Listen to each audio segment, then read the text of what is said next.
Hi everybody, it's Jayne Green. Today I'm actually going to talk about repeating destructive patterns of behaviour because of the insecurities that plague our mind and keep us stuck, and actually sabotages some beautiful relationships with others because of it. Please subscribe to my YouTube channel, see the subscribe button down there, and turn notifications on so that you're notified whenever there's a new video. And also, don't forget to click a like, please. Leave a comment in the comment box down below and let me know what strategies so far are helping you. Are you putting the stop sign up and saying, stop, that's irrational, and then changing your thoughts?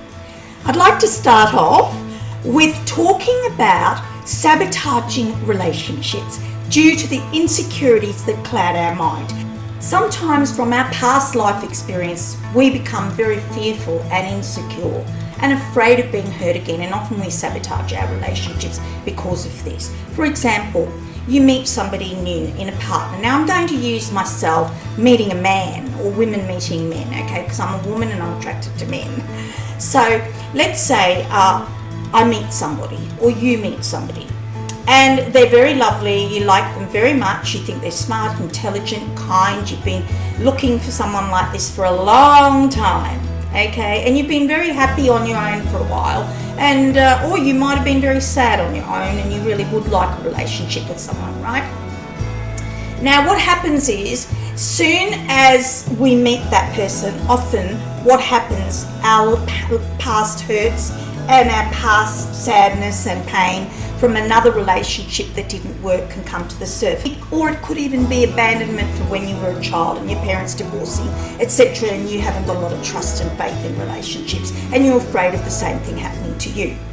Now what happens is, if we don't take control of that, it will actually plague our thoughts, and those insecurities will make us think certain ways, and as you know, thinking controls our beliefs about ourselves. Like, for example, I'm thinking, I wonder if he really likes me. Is he really attracted to me? You know, I know he said it, but you know, he's really lovely. I wonder if he'd be really, really interested in me. Then what happens, of course, beliefs is we're not good enough. That's what the belief is. Because if we did feel we were good enough, we'd probably not even be thinking about that. Okay?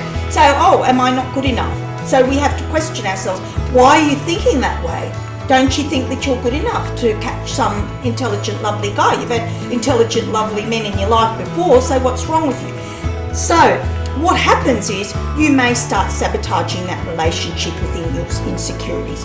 Now, I have to say I'm not as bad anymore, thank goodness.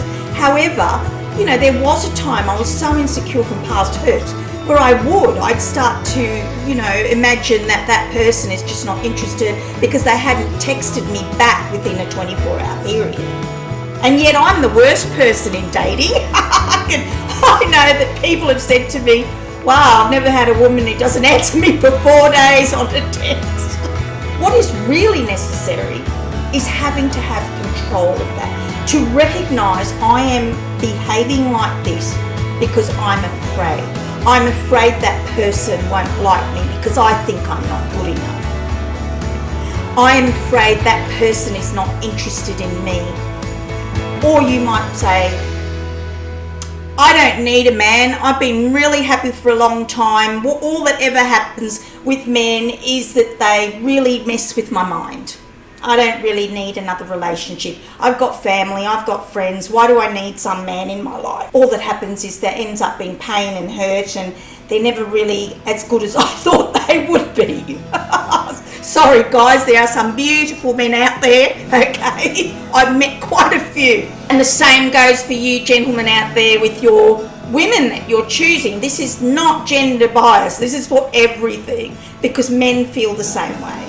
Right? But I do believe that maybe women are very different to men. So when we text, a man might not answer you for 24, 48 hours because that's just his nature. Whereas women, we're kind of a little bit different in that way, okay? And often we can be more romantic perhaps. And so we might say something nice and we don't get back anything back in return except, oh yeah, so how's your day been? You've just sort of said, thanks for a really gorgeous night. You're just absolutely gorgeous. But we get, so how was your day? And there's no response like, oh, I think you're gorgeous too.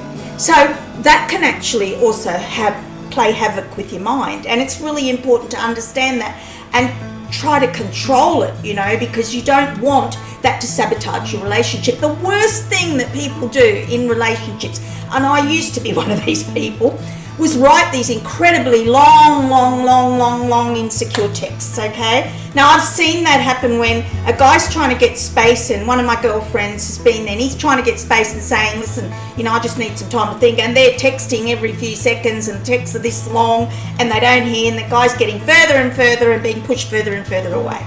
Okay, so it's very, very important that you recognise your insecurity and you say stop. Stop. In fact, the best advice I always give people is, listen, when you text it and then save it. Because if you're in an emotional state, you're texting out of emotion.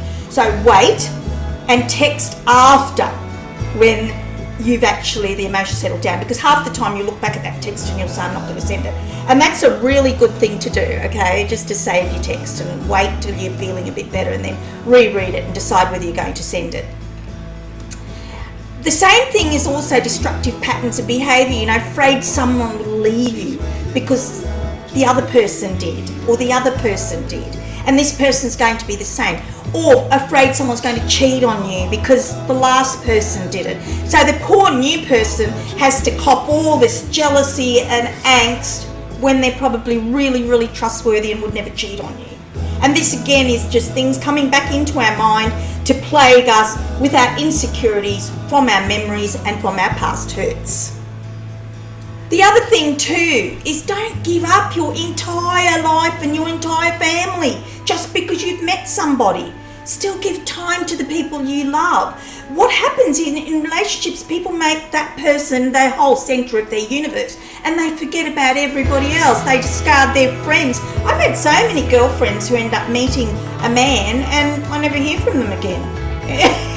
It's like, okay, I've always made it a point in my life never to give up my friends, whether they be male or female, for a relationship, because at the end of the day, guess who's standing there beside you when that relationship doesn't work out? It's your friends, right? Your male and female friends.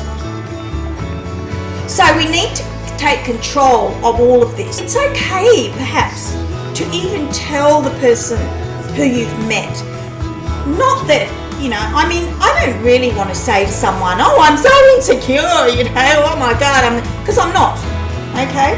However, I've learned how to put a stop sign and go, stop, you're reacting from past hurts. This does not mean this is going to happen this time. And so I have a certain amount of regulation and control. I'm not going to allow this to sabotage this lovely relationship. And sometimes it's okay to turn around and say, look, I really like you. I just want to know where I stand. Are you really interested? Because I don't really want to waste my time. There are other men out there who would like to date me, and I'm ready to kind of find someone after so many years of wanting to be alone. And it's even taken me a long time to even consider dating you, let alone anybody else. So I don't really want to continue it if it's just a bit of a plaything for you, etc. And often, if that person's mature and a really nice person, they'll probably turn around and say, look, I'm not interested. Or they'll say, look, I'm very interested and, I'm just taking it slow, just like you. I also found that it's really great that you have a trusted friend you can say to, oh my goodness, I've met somebody and they're really lovely, but I'm going back into patterns of behaviour that I don't want to, and that is maybe overly texting, insecurity, maybe jealousy, and I don't want to go there. And often you'll find a wise friend, by talking about it, it actually puts it right in front of you and you can see it. If you don't take control of your insecurities, they can play havoc and sabotage a potentially great relationship. You really need to do the stop sign when these things happen and go, hang on, look at this is what I'm thinking. All fear, all afraid I'll be hurt again. or fear, stop, not going to text that person and destroy it this time. No, not going to be jealous, he's just talking to that woman. I'll go and talk to somebody else and not play games. Okay, and I've seen this so often be very destructive in relationships. Playing games by, oh, well, he's talking to someone, so I'll go off and I'll chat up that very handsome man there and I'll do a bit of flirting. Okay, all that does is create more of a problem. Your partner or the potential boyfriend is going to look at you or the potential girlfriend and go, just as I thought. You can't trust these women, you can't trust these men, you know, they're just useless. Okay, so no playing games, you know, you just have to learn how to control it.